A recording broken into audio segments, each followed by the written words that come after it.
Sodom and Gomorrah are two cities mentioned in the Bible that were destroyed by God's judgment. And the destruction of these two cities is recorded in the book of Genesis, the first book of the Bible.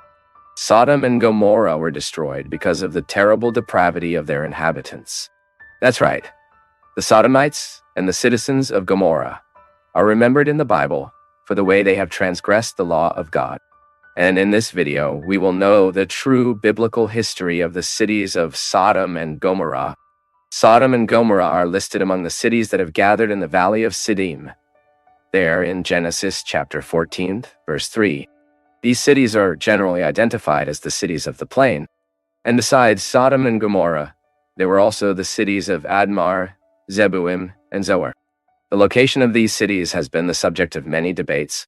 For a long time, the most defended hypothesis was that Sodom and the other cities were located north of the Dead Sea.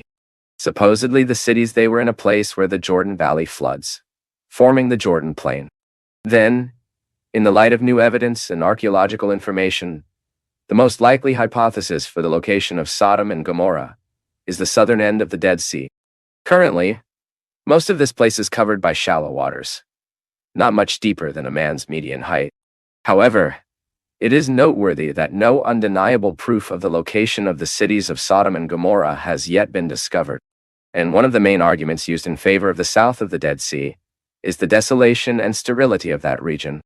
It seems that that area has witnessed a great destruction. There are also many formations of salt, sulfur, and oil there. A mountain formed almost exclusively of pure salt that is located on the southeast coast of the Dead Sea is identified by many as a symbol of Sodom. Currently, the local guides refer to this mountain as Lot's wife, alluding to the episode of the destruction of Sodom in which Lot's wife was converted into salt. In that region, there is also a peninsula on the east coast, and it is believed that the basin to the south is the valley of this Jinn. There, 5 watercourses run towards the south and southeast of the Dead Sea. On this scholars believe that this peninsula was formerly in contact with the western margin. Then, in the southern area, there was a dry ground where Sodom was, while on the plain were the other cities, including Gomorrah. But there are yet other interesting information. Archaeological investigations claim that around 2000 BC, there was a very large catastrophe in that area. Archaeologists estimate that this area has been empty for at least 600 years. It is believed that such a catastrophe was a large earthquake that also caused the release and explosion of gaseous deposits.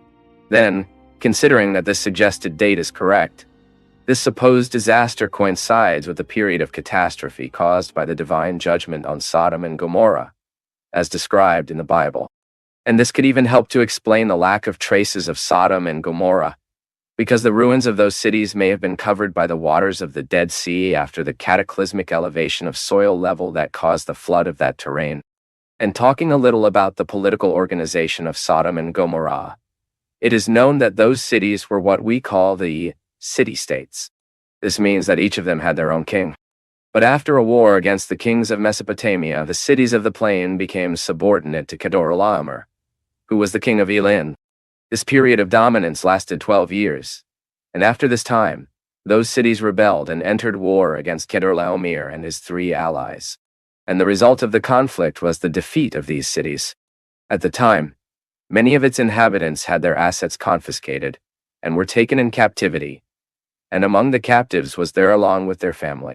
The Bible also says that when Abraham learned what happened, he attacked the confederation led by Chedorlaomer, and after defeating the allied armies, Abraham recovered the prisoners and the goods that were taken as a state of war.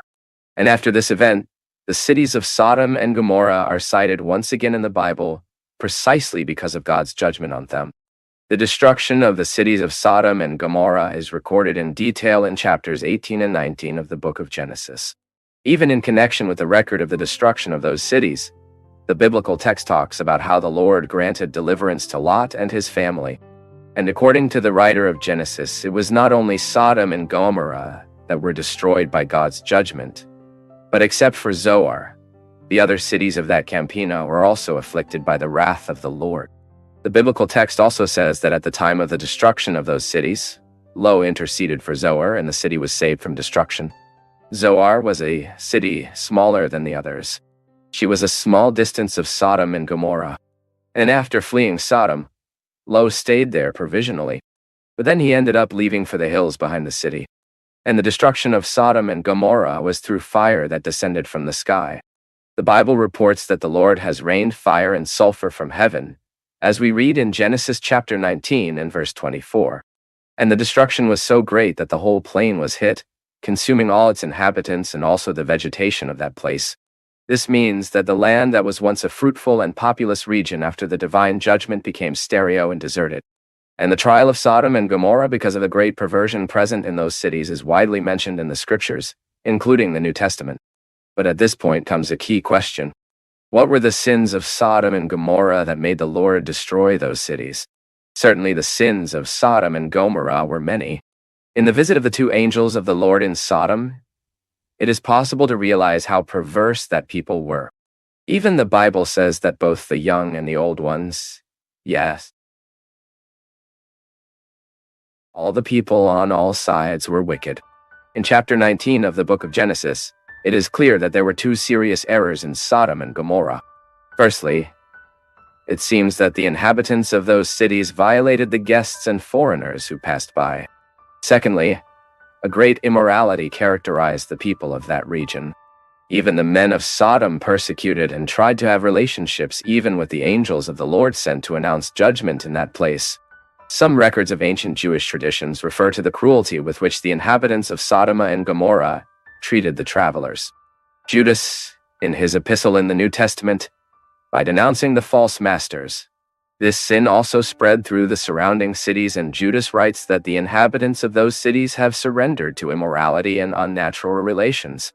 And in the same verse, Judas still makes it clear that the judgment on Sodom, Gomorrah, and the other cities was not exhausted only in the historical destruction that occurred in that area. The biblical writer says that its inhabitants are under the punishment of eternal fire.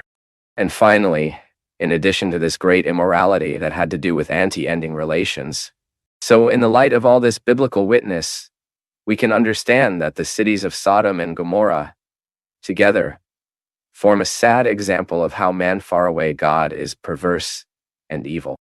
Alone, by itself, man is unable to do what pleases God and obey his commandments. This is why, without the righteousness of Christ, we are all deserving of divine judgment, as well as the inhabitants of Sodom and Gomorrah.